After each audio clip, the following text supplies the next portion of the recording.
অনেক অনেক বছর আগে এক গ্রামে বাস করত এক গরিব কিন্তু দয়ালু কাঠুরে। তার নাম ছিল ভোলা। সে প্রতিদিন জঙ্গলে গিয়ে কাঠ কেটে জীবিকা নির্বাহ করত।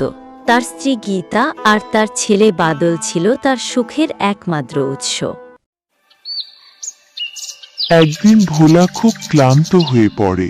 সে একটি পাথরের কাছে বিশ্রাম নিতে বসে। কিছুক্ষণ পর সে কাঠ কেটে বাড়ি ফেরার পথে হঠাৎ একটি আহত পাখি দেখতে পায়। পাখিটি খুব সুন্দর ছিল।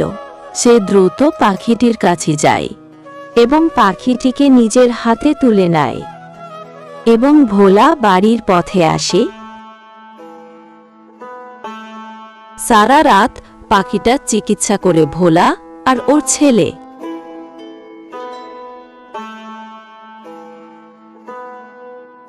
তারপরের দিন সকালে পাখিটা ভোলাকে বলে, তুমি আমাকে বাঁচিয়েছ, আমি তোমার কাছে কৃতজ্ঞ। তাই আমি তোমাকে 3টি ইচ্ছা পূরণের সুযোগ দেব, কিন্তু শর্ত একটাই, তুমি কখনো কাউকে এই কথা বলবে না। বলো, তোমার ইচ্ছাগুলো কি কি?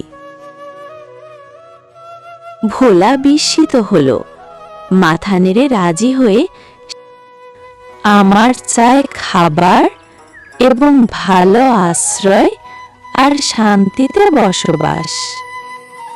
পাখি তার সেই সব ইচ্ছা পূরণ করল। কিছুদিনের মধ্যেই ভোলার অনেক উন্নতি হয়। ভোলা অনেক টাকা কামিয়ে নেয়। ভোলা অনেক বড়লোক হয়ে যায়।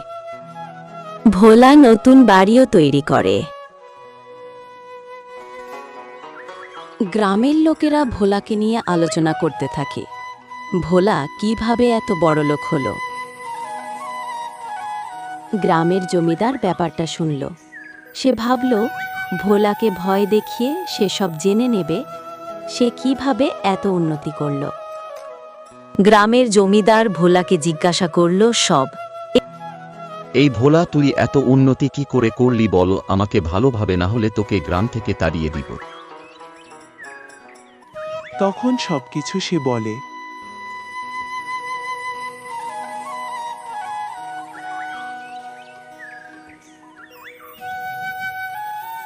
জমিদার জঙ্গলের পথে যায়, অর্থাৎ জমিদার জঙ্গল দিয়ে রাস্তা ধরে যাচ্ছিল। সে জঙ্গলে গিয়ে চিৎকার করতে থাকে। তখন জঙ্গল থেকে একটি পরী বেরিয়ে আসে, বলে, কি হয়েছে তোমার? জমিদার বলে, আমাকে সোনা দানা অনেক অনেক দাও। পরী তখন বুঝতে পারে এ লোভী মানুষ। পরী তখন তাকে জাদু দ্বারা শিয়াল করে দেয় এবং জমিদার জঙ্গলের দিকে সেই শিয়াল হয়ে যেতে থাকে।